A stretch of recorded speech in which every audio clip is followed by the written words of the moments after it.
Hello दोस्तों, welcome to my new video. दोस्तों, आज की इस वीडियो में बात करने वाले कि हमारे शरीर के अंदर विटामिन बी 12 की कमी की वजह से कौन कौन से लक्षण होते हैं वो हम इस वीडियो में देखेंगे। और साथ ही साथ हम विटामिन बी 12 के बारे में देखेंगे कि हमें विटामिन बी 12 किस चीज़ों से मिलता है और साथ ही साथ किन चीज़ों की वजह से हमें शरीर के अंदर विटामिन बी 12 की कमी पड़ती है और उसके कौन कौन से लक्षण होते हैं वो हम इस वीडियो में देखने वाले हैं। तो दोस्तों, चलिए वीडियो को शुरू करते हैं। तो दोस्तों, सबसे पहले आपको यह समझना होगा कि हमारे शरीर के अंदर विटामिन बी 12 क्या फंक्शन करता है, यानी कि विटामिन बी 12 हमारे शरीर के अंदर क्या काम करता है उसे को सबसे पहले आपको समझना होगा।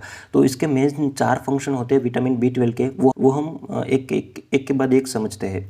तो सबसे पहला जो फंक्शन होता है उसका क्या होता है, वो हमारे ब्रेन्स और जो नर्वस सिस्टम के जो अंदर सेल्स होते हैं उन सेल्स को क्या करता है, प्रॉपर तरीके से फंक्शन करने के लिए विटामिन बी 12 हेल्प करता है। ओके, तो हमारा जो नर्वस सिस्टम का काम होगा या फिर हमारे जो ब्रेन का जो काम होता है उसको सभी जगह से काम करने में क्या करता है, विटामिन बी 12 हेल्प करता है। तो इसकी वजह से क्या होता है, हमारा पूरा नर्वस सिस्टम प्रॉपर तरीके से फंक्शन करता है। इसके बाद दूसरा फंक्शन क्या हो गया, दूसरा हो गया कि हमारे जो आरबीसी होते हैं, हमारे ब्लड के जो सेल्स होते हैं आरबीसी सेल्स, उसको फॉर्मेशन करने में विटामिन बी 12 बहुत ही बढ़िया काम करता है। ओके, आरबीसी सेल्स का फंक्शन क्या होता है, वो हमारे शरीर के अंदर ऑक्सीजन कैरी करता है। ओके, हीमोग्लोबिन की मदद से। और क्या करता है कि जो हमारे शरीर के अंदर पूरी जगह पर क्या करता है, ऑक्सीजन को वो पहुंचाता है। इसकी वजह से क्या होता है, हमारे शरीर के बाकी जो सेल्स होते हैं वो जिंदा रह पाते हैं। तो ये हो गया आरबीसी का फॉर्मेशन के लिए। अगर विटामिन बी 12 की कमी होगी तो क्या होगा, हमारे आरबीसी में कमी आ जाएगी और क्या करता है, उसमें ऑक्सीजन की भी हमें कमी आ सकती है। तो ये हो गया दूसरा फंक्शन।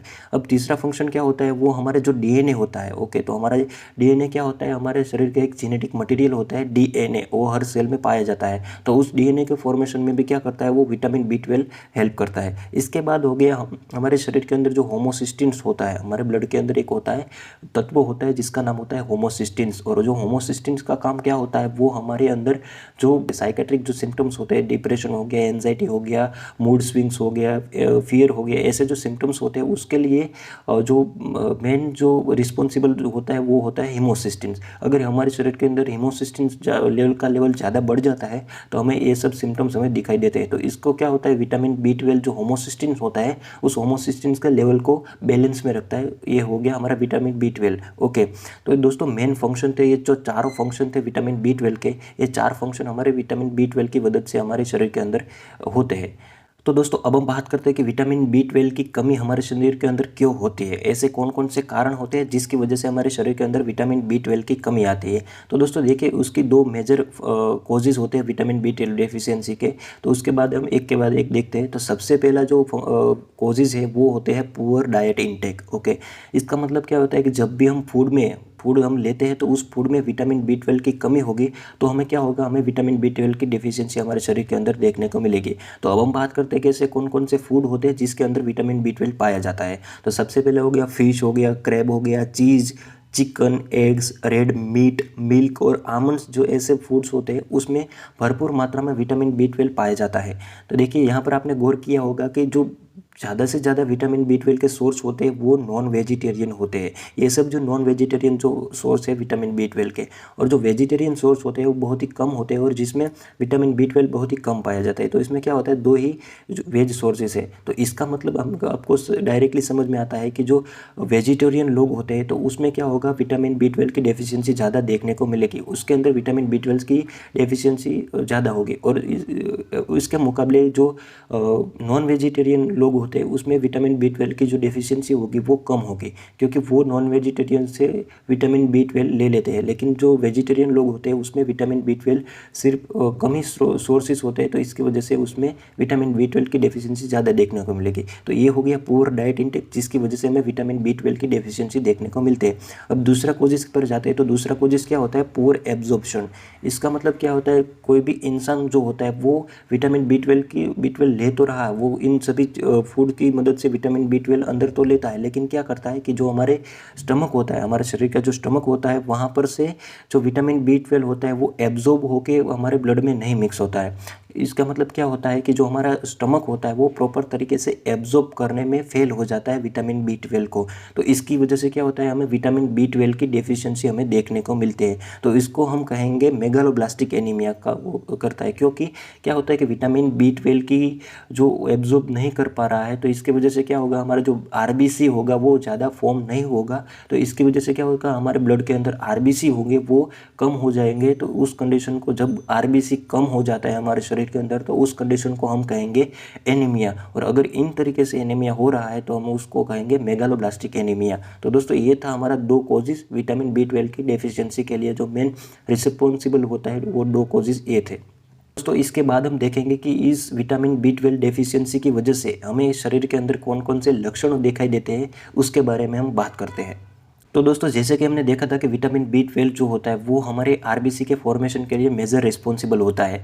तो इसका मतलब क्या होता है कि जो अगर विटामिन B12 की कमी होगी हमारे शरीर के अंदर, तो इसकी वजह से क्या होगा कि हमारा जो RBC होगा वो प्रॉपर तरीके से फॉर्मेशन नहीं होगा। तो इसकी वजह से क्या होगा, हमारे जो बॉडी के अंदर जो RBC होंगे वो डिक्रीज़ हो जाएंगे। तो इसकी वजह से क्या होगा, हमें सबसे पहले फैटिग यानी कि ज़्यादा से ज़्यादा थकान महसूस होगी, हमें लो फील होगा, हमारी एनर्जी लेवल डिक्रीज़ हो जाएगी। तो दोस्तों ये सबसे पहला सिम्टम्स था फैटिग, जो कि विटामिन B12 की डेफिशिएंसी से होता है। तो दोस्तों इसके बाद का सिम्टम्स क्या होता है, उसका नाम है डिजीनेस, यानी कि हमें ज़्यादा से ज़्यादा चक्कर आता है। वो क्यों होता है, क्योंकि क्या होता है, जो हमारे शरीर के अंदर RBC जो सबसे पहले कम हो चुके हैं, तो इसकी वजह से क्या होगा, हमारे शरीर के अंदर ऑक्सीजन होगा, वो ऑक्सीजन प्रॉपर तरीके से नहीं पहुंच पाएगा शरीर के बाकी ऑर्गन्स के थ्रू। तो इसकी वजह से क्या होता है, हमें डिजीनेस यानी कि चक्कर भी आता है, और इसके साथ साथ हमें वीकनेस भी देखने को मिलती है। तो दोस्तों इसके बाद तीसरा जो सिम्टम्स होता है वो क्या होता है, वो हमें देखने को मिलता है जॉन्डिस। जॉन्डिस हमें माइल्ड जॉन्डिस विटामिन B12 की डेफिशिएंसी की वजह से हो सकता है, क्योंकि क्या होता है, यहाँ पर RBC होगा वो कम हो जाएगा हमारे शरीर के अंदर, और RBC कम होने की वजह से, और इसके बाद साथ साथ क्या होता है कि हमारे जो पुराने वाले RBCs होते हैं इसका जो लाइफ टाइम होता है वो 120 दिन होते हैं। वो क्या करता है कि वो 120 दिन के बाद क्या होता है, वो वहाँ पर डीजनरेट होकर क्या होता है, वो बिलीरुबिन में कन्वर्ट हो जाता है। और बिलीरुबिन कन्वर्ट होने की वजह से क्या होता है, हमारे शरीर के अंदर ज़्यादा से ज़्यादा बिलीरुबिन इंक्रीज़ हो जाता है, और बिलीरुबिन इंक्रीज़ होने की वजह से क्या होता है, हमें माइल्ड जॉन्डिस हमें देखने को मिलता है। तो ये था वो तीसरा सिम्टम्स विटामिन B12 डेफिशिएंसी का। तो दोस्तों अब हम बात करते हैं चौथे सिम्टम्स के बाद। चौथे सिम्टम्स क्या होता है, हमें परसिस्टेंट हेडेक देखने को मिलता है। आपको एक वीक में कई बार हमें आपको हेडेक देखने को मिलता है, क्योंकि क्या होता है कि यहाँ पर हमने आगे बात करी थी कि जो विटामिन B12 होता है वो हमारे सेंट्रल नर्वस सिस्टम पर बहुत ही उसका मेजर यूजेस होता है, उसका फंक्शन होता है। और अगर क्या होता है कि अगर विटामिन B12 की डेफिशिएंसी होगी तो क्या होगा, हमारे जो न्यूरॉन सेल्स होते हैं, यानी कि हमारे जो नर्वस सिस्टम के जो सेल्स होते हैं, ब्रेन के सेल्स होते हैं, वहाँ पर क्या होगा, वो प्रॉपर तरीके से फंक्शन नहीं करेगा। तो इसकी वजह से हमें हेडेक देखने को मिलता है।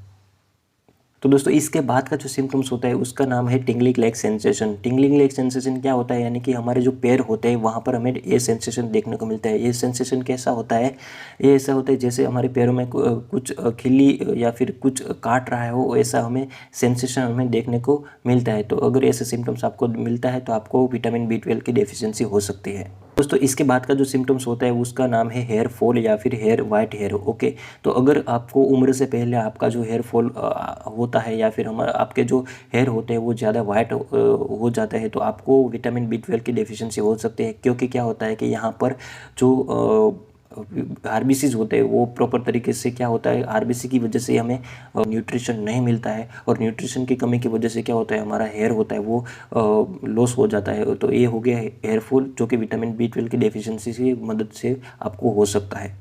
तो ये था हमारा विटामिन B12। विटामिन B12 के हमने कॉजेज़ देखे विटामिन B12 की डेफिशिएंसी के। इसके बाद हमने देखा कि विटामिन B12 की डेफिशिएंसी की वजह से हमें कौन कौन से ऐसे लक्षण देखने को मिलते हैं। अगर आपके अंदर भी ऐसे लक्षण आपको देखने को मिलते हैं तो आपको डॉक्टर को दिखाना चाहिए और विटामिन B12 के टेस्ट कराने चाहिए।